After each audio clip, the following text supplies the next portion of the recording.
अच्छा, इतनी तेजी से भारत में राजनेता अपना गोल पोस्ट चेंज कर लेते हैं, इतनी तेजी से तो फुटबॉल के खिलाड़ी भी नहीं कर पाते, फुटबॉल को भी दाएं बाएं।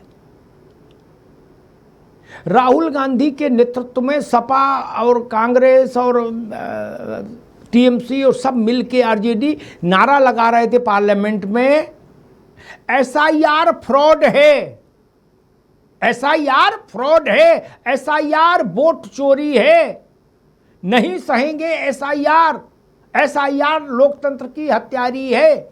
और आज सब साधु हो गए, कह रहे हमने एसआईआर का कभी विरोध ही नहीं किया, सही चीज के तुम साथ हैं।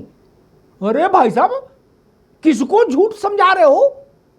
ये नारे आप लोगों के कंठ से आए कि एसआईआर फ्रॉड है।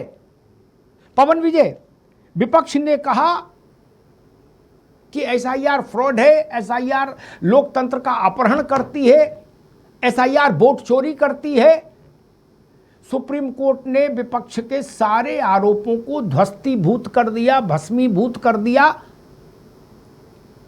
बड़ी मुश्किल से पाल पोस के जो नैरेटिव बड़ा किया गया था, वो नैरेटिव बेसमेंट में ले जाके भू समाधि दे दी उस नैरेटिव को सुप्रीम कोर्ट ने। अब आगे क्या दिख रहा है विपक्ष के पास?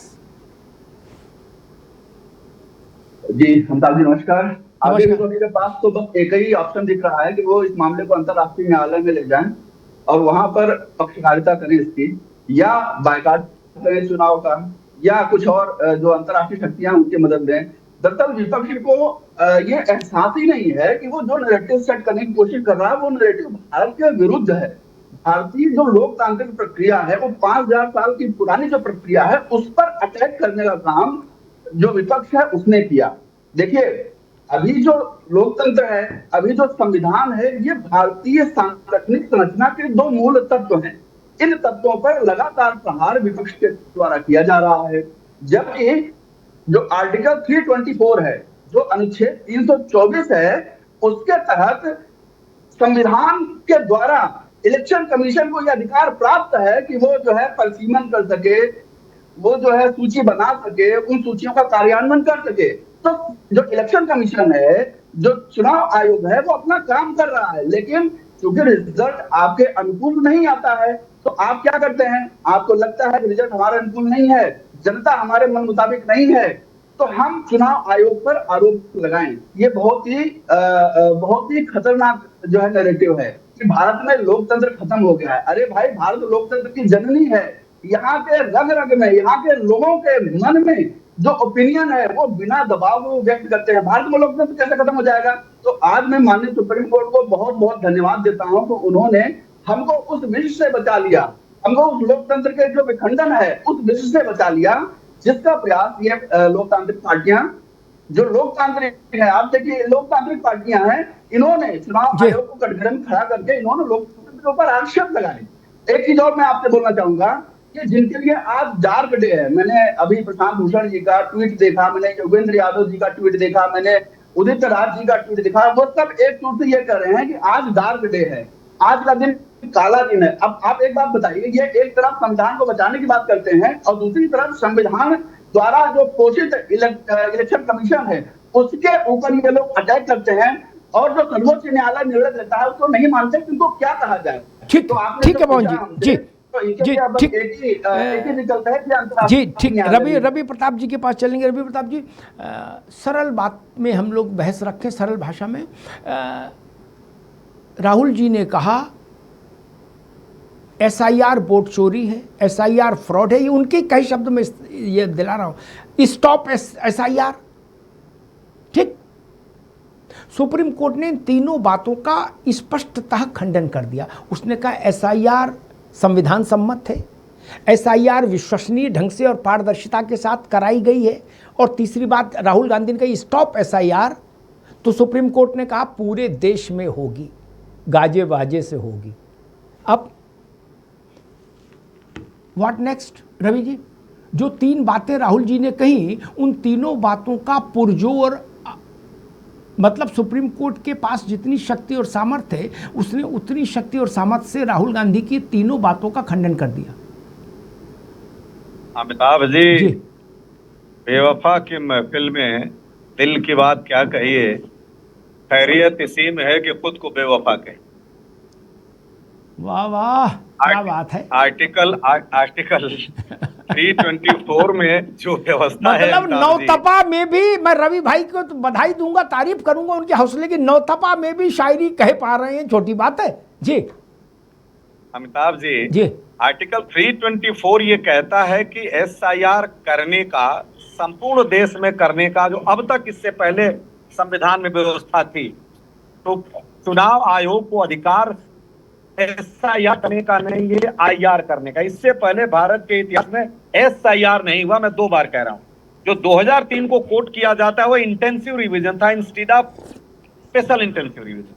दूसरी बात, जो 326, 325, 326 और पीपल रिप्रेजेंटेशन एक्ट में है, उन चीजों की संवैधानिकता पे बात कही गई थी, लेकिन सुप्रीम कोर्ट का सोल अकाउंटेबिलिटी है नियम की व्याख्या करना। आज उसने जो व्याख्या करके बताया जो संवैधानिक है, तो हमें असंवैधानिक कहने का कोई अधिकार नहीं बच जाता। लेकिन ये मौलिक प्रश्न है कि यही चुनाव आयोग जब महाराष्ट्र में एसआईआर करने की बात आई तो कहा कि वहां निकाय का चुनाव नहीं हुआ है, इसलिए वहां नहीं रवि कर भाई, सकते, अब पुरानी और चीज, जगह कर अब दिया। मैं क्या कह रहा हूं, आपने कहा एसआईआर फ्रॉड है, सुप्रीम कोर्ट ने कहा विश्वसनीयता के साथ हुआ है, पारदर्शिता के साथ हुआ है। हमने जो कहा वो निश्चित रूप से कहा, इसकी कमियों को कहा, लेकिन जब आज सुप्रीम कोर्ट कह रहा है तो हम इस चीज को मानते हैं कि कोर्ट की अवमानना हम नहीं करना चाहते। तो आप तो ब्लैक डे बता रहे हो कि आपके सारे सहयोगी उसको ब्लैक डे बता रहे हैं भाई जी। अमिताभ भाई, निश्चित रूप से ये हमारे संविधान में ये भी व्यवस्था है, एडवोकेट एक्ट 1961 में, कि अगर किसी चीज का निर्णय मेरिट पे आ गया है तो उसके गुणदोष की विवेचना एक वकील कर सकता है, जिस अधिकार का इस्तेमाल करते हुए वो लोग कर रहे हैं। दूसरी बात कि आप बिहार में कोई और एसआईआर करते हैं, असम में कोई और एसआईआर करते हैं, वेस्ट बंगाल में आपकी प्रक्रिया कोई और हो जाती है। जब आपके नोटिफिकेशन अब तक क्लैरिफाई नहीं हुए कि बिहार का नोटिफिकेशन क्या है, असम का नोटिफिकेशन क्या है और बंगाल का नोटिफिकेशन क्या है, जो आज निर्णय आया ये संपूर्ण केसों का निर्णय नहीं है। ये अभी जो कह रहे हैं कि बिहार का है जिसमें लॉजिकल डिस्क्रिपेंसी, बंगाल के है वो पेंडिंग केस है, ठीक है, जो भी कह रहे हैं, मैं ये कह रहा हूं कि आज की तारीख में इसी भारत सरकार ने उसको वो इम्यूनिटी प्रदान कर दी जो कि भारत के राष्ट्रपति को प्रदान है, स्वयं प्रधानमंत्री जी को नहीं, 2023 में। ये जब चीजें आप करते हैं तो हमें प्रश्न जरूर उठता है। और जब यही भारत का एसआईआर चुनाव आयोग कहता है 27 लाख लोगों को कि आप अगले बार वोट डाल दीजिएगा, तो प्रश्न जरूर बनता है और प्रश्न हम जरूर करेंगे, और हम प्रश्न करते रहेंगे, उठाते रहेंगे, लोकतंत्र के लिए उठाएंगे। इसकी व्याख्या जिसको जो करनी है वो करे, हमारे विचार में जो व्याख्या होगा उसकी हम व्याख्या करेंगे। बिल्कुल ठीक है।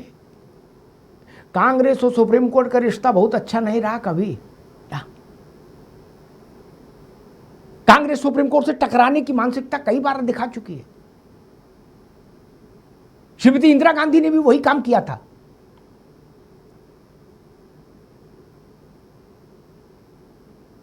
जस्टिस खन्ना को सुपरसीड करके भारत का मुख्य न्यायाधीश पहली बार अपनी इच्छा से किसने चुना था? ये किसने ऑन रिकॉर्ड कहा था कि आई वांट कमिटेड जुडिशरी? किसने कहा था? ये छोटा पाप है कि भारत की प्रधानमंत्री कमिटेड जुडिशरी को चाहती हैं। फिर राजीव जी आए, शाहबानों के मामले में एक फैसला आया। मुझे आश्चर्य नहीं अगर आज लोग काला दिवस कह रहे हैं तो कम कह रहे हैं काला दिवस। ये जजों का पुतला फूंक सकते थे भाई, जलूस निकाल सकते थे। तो गर्मी ज्यादा है तो पुतला नहीं फूंक रहे, कोई लपट लग जाएगी तो पता लगा और मुश्किल हो गई। नौतपा है, हो सकता अगर ठंडा होता मौसम तो पुतला फूंकते, उसमें हाथ ताप भी ताप लेते और ठंडा हो जाता, मूंगफली भून लेते। शाहबानों में क्या किया था? आपने जलूस निकाले सुप्रीम कोर्ट के खिलाफ, जजों के पुतले फूंके गए। कांग्रेस के रवि भाई, आपको स्मरण नहीं होगा, कांग्रेस के एक मंत्री थे उत्तर प्रदेश के ही, जियाउर रहमान अंसारी, पसमानदा समाज से आते थे, कुरैशी थे। वो उनको राजीव गांधी ने बोलने के लिए खड़ा किया। उन्होंने कहा कि राजीव जी, तेली और तमोलियों से कुरान और वो हदीस का वो करवाओगे तो ऐसा ही फैसला आएगा। लोकसभा में खड़े होकर कहा सुप्रीम कोर्ट के न्यायाधीशों के लिए कि तेली और तमोलियों से कराओगे तो यही हाल होगा राजीव जी। कांग्रेस ने मान कब रखा सुप्रीम कोर्ट का? पूरी दुनिया में सवाल उठा था जब सुप्रीम कोर्ट में आउट ऑफ टर्न एक व्यक्ति जज बना दिया, सीजीआई बना दिया था इंदिरा जी ने। हंसराज खन्ना उसी में सुपरसीड हुए थे, इस्तीफा देके अलग हो गए थे। इसलिए मैं इसमें कोई नहीं हूं, ये तो बड़ी संस्कारी टिप्पणी है कि ब्लैक डे है। इतना कह के भी चुप हो जाए, समझ लो इनको 1 किलो लड्डू भेजो कि चुप हो गए। भैया कुछ भी कहते। आशीष चतुर्वेदी जी, तेजस्वी यादव तो मान लो जो उनका नुकसान होना था, लुटना पिटना, तब हो गया, क्या 25 सीट आ गए। ममता जी का भी होता कि मैं कितना भी बड़ा दुख आ जाए, क्या 13 दिन के बाद तो कामकाज यथास्थिति चालू हो ही जाता, पुराने ढंग से कि नहीं हो जाता? आशीष जी हो जाता है ना? हाँ तो बोलो महाराज, 13 दिन के बाद तो फिर काम शुरू हो जाता है, 13वें के बाद हो जाता है ना? हाँ तो बोलो। ममता जी का भी काम निकल गया, वो भी 13 दिन बीत गए, क्या हार के। अब उनका भी अपना जो अच्छा बुरा मन आए करेंगे। आप पर तो अभी इम्तिहान बाकी है, क्या? और सुप्रीम कोर्ट ने एसआईआर को ताकत के कई इंजेक्शन लगा दिया आज एक ही दिन में, क्या? अब और विकट और प्रखर और तेजस्वी और धारदार एसआईआर आगे बढ़ेगा आशीष जी उत्तर प्रदेश में। और ये जो बातें हैं ना, ये मेरी जिस छोटी बुद्धि, मैं विद्वान व्यक्ति नहीं हूं कानून का, लेकिन मेरी छोटी बुद्धि कहती ये जो टीएमसी वालों ने नया शोषा छोड़ा, जिसको रवि भाई ने भी कैच किया है कि नहीं ये फैसला दूसरा है, वो फैसला दूसरा आएगा। ना ना ना, एसआईआर एक ही है, उसी पर फैसला है, क्या? आपने कहा एसआईआर फ्रॉड है, सुप्रीम कोर्ट ने कहा एसआईआर फ्रॉड नहीं है, बात खत्म हो गई आशीष जी। अब ये तो जरूरत से ज्यादा आशावादिता है कि नहीं बंगाल वाले में कुछ फैसला लगाएगा, यही लालू जी को लगता था। लेकिन आप पर तो बीतनी है अभी आशीष जी। ये तो सब जो कुछ इनका होना था हो गए फेल पास, आपका तो इम्तिहान बाकी है। मेरे ख्याल से सबसे ज्यादा बीपी आपका फ्लक्चुएट करना चाहिए सुप्रीम कोर्ट के फैसले से, समाजवादी पार्टी का।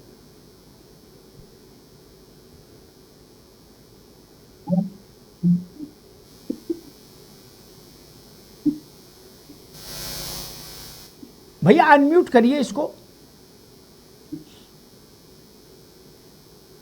जी।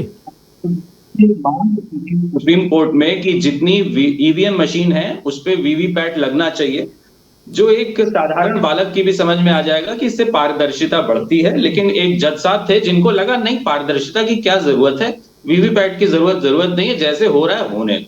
अब उस जज की जितनी बुद्धि और जितनी समझ वो था। लेकिन हमारी समझ में ये था कि हर एक अगर ईवीएम पे वीवीपैट लगेगी तो पारदर्शिता बढ़ती है, किसी को कोई नुकसान नहीं होगा, इससे फायदा ही होगा। ये हमारी सोच और देश के नागरिकों की सोच थी। लेकिन एक जज साहब की सोच कुछ और थी। कोई बात नहीं। अब जब आप अभी बंगाल के चुनाव का जिक्र हुआ, तो ये चुनाव आयोग ने खुद माना और सुप्रीम कोर्ट ने माना कि 27 लाख लोगों के वोट गलती से कट गए। और उस पर एक बयान आ जाता है कि भाई अगली बार वोट डाल लेंगे, कोई बात नहीं, अगली बार डाल लेंगे। मुझे एक ख्याल आया कि अगर ज्ञानेश कुमार या वो जज साहब जिन्होंने ये फैसला दिया, उनको दिल का दौरा पड़ जाए और वो डॉक्टर के पास जाएं और डॉक्टर साहब इनसे बहुत प्रभावित हो, अच्छा जज साहब दिल का दौरा पड़ गया तो कोई बात नहीं, अगली बार आ जाना। तब क्या करेंगे? तब कहेंगे कि नहीं अगली बार आ जाना, या ज्ञानेश कुमार कहेंगे तब अगली बार आ जाना? तब नहीं कहेंगे, तब तो पैर पकड़ लेंगे, डॉक्टर साहब बचा लो मुझे, अब तो मिलॉर्ड आप ही हो, तब तो पैर पकड़ लेंगे वहां। तब तो चीजें कैसे बदल रही हैं? तब आप 27 लाख लोगों को देश के कह देते हैं कि नहीं नहीं अगली बार, इस बार वोट डालने की क्या जरूरत है, अगली बार डाल लेना। तो ये प्रक्रिया। और एक और मजेदार बात बता दूं कि इसी जिसका अभी गुणगान हो रहा है प्रक्रिया का, हाई कोर्ट के एक जज साहब थे, उनका नाम छूट गया।